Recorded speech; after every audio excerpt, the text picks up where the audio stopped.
Anyone who's been part of this hobby for more than 5 minutes has an idealised vision of what their army should look like. It has been 15 years since I took my first steps into the Warhammer 40k universe, and I was immediately enamoured by the Noise Marines, worshippers of Slaanesh clad in pink and black, wielding weapons that shrieked and ripped apart their foes. Although I haven't played a game of 40k since 5th edition, I figured if I was ever going to learn how to play again, the Empress Children is the way forward. Join me as I begin building the army of my childhood dreams. This is Cursed Crusader Arts.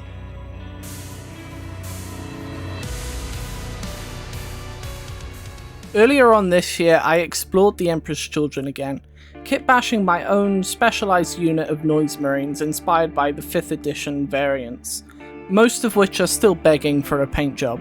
My love for these demented, deluded warriors has never wavered, even as my love for the hobby itself went through its peaks and valleys. Now my beloved 3rd Legion has its own dedicated miniatures, and I've never been more excited to inhale that sweet plastic crack and put on my own twist on these beautiful miniatures.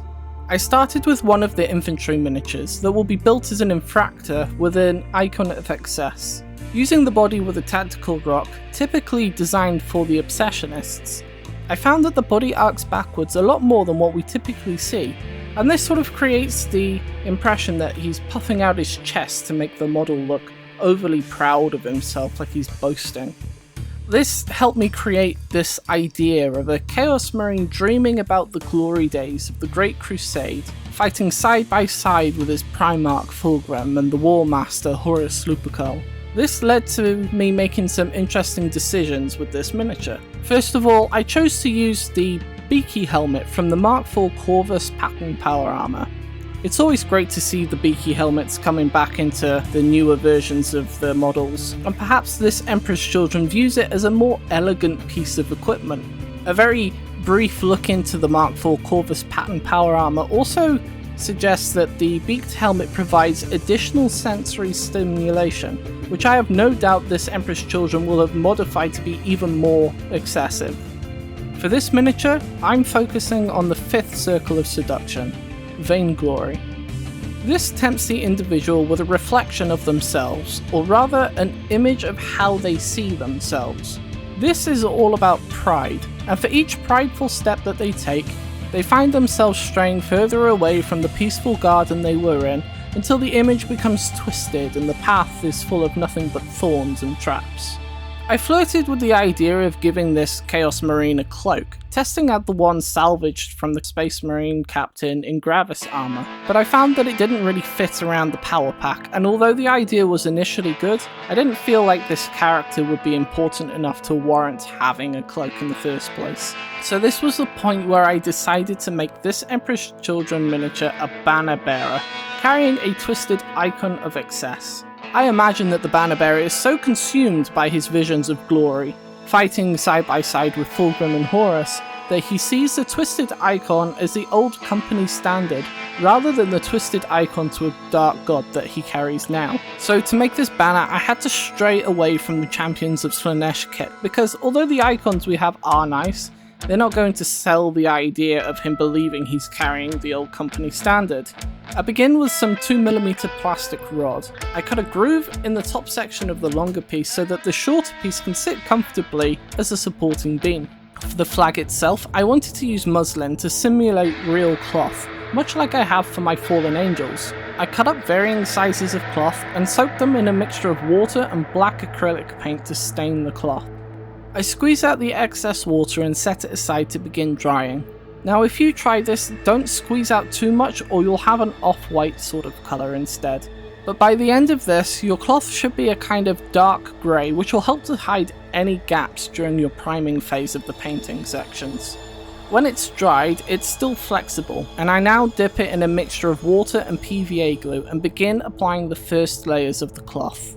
This will stiffen over time, allowing you to bend and twist the fabric into the desired position.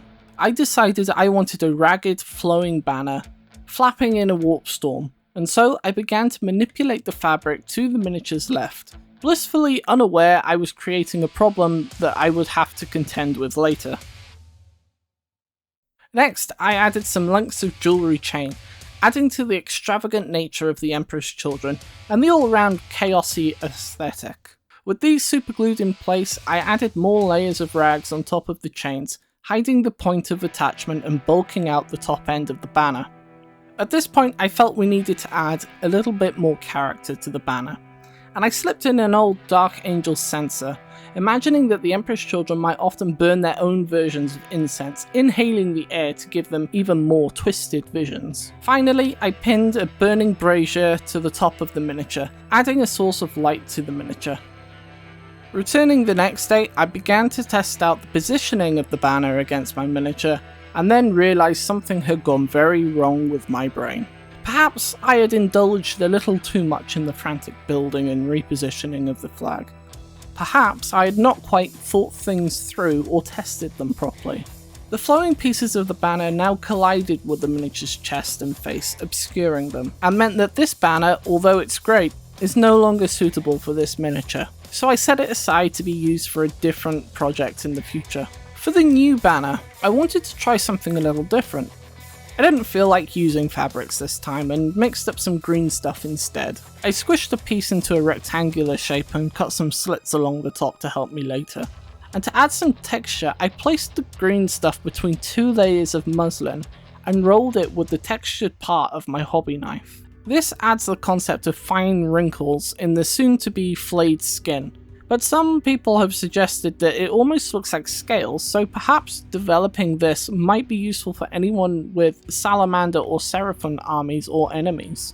As I peeled the green stuff away from the fabric, it became stretched out and much thinner than what I had initially intended, but I carry on all the same. I used the holes I cut into the flag to thread it onto a staff from the Seekers of Slaanesh kit, stretching and twisting it into the shape that I want. Then I selected an outstretched arm holding a bolt pistol and began cutting it away along with the tassel underneath, and I placed these aside in my spare bits box. Now, this does mean that we're missing the trigger finger, and I could replace it, but instead I'm simply just going to manipulate the flag to hide the gap. Next, I cut the demonette's hand and pinned the banner into place on the hand of the Empress Children. And for a bit of extra flair, I begin adding chains and hooks from the Dark Eldar kits. Going back to the prideful nature of this particular piece, I begin adding some purity seals.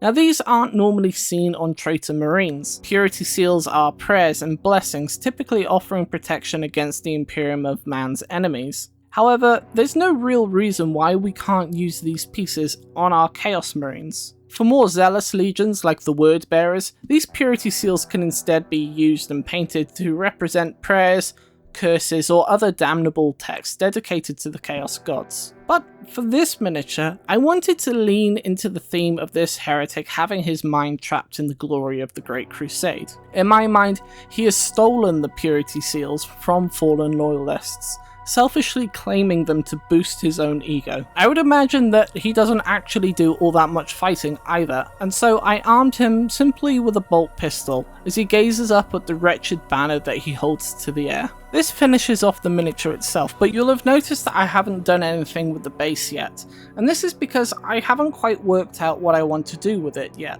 When I was younger, I was inspired by the Khan the Betrayer entry in the 5th edition Chaos Space Marines Codex.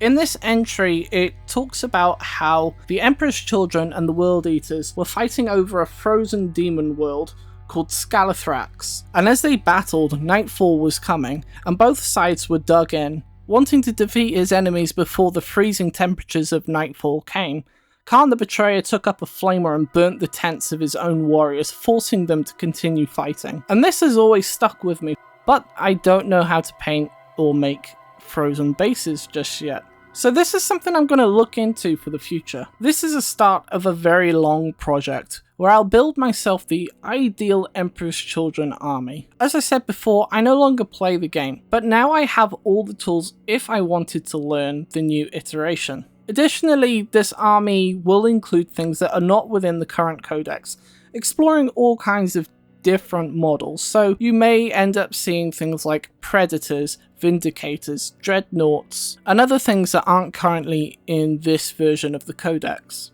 If you enjoyed this, let me know what your ideal army is.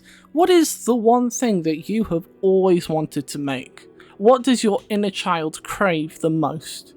But whatever it is, make things, have fun, and I'll see you next time on Cursed Crusader Arts.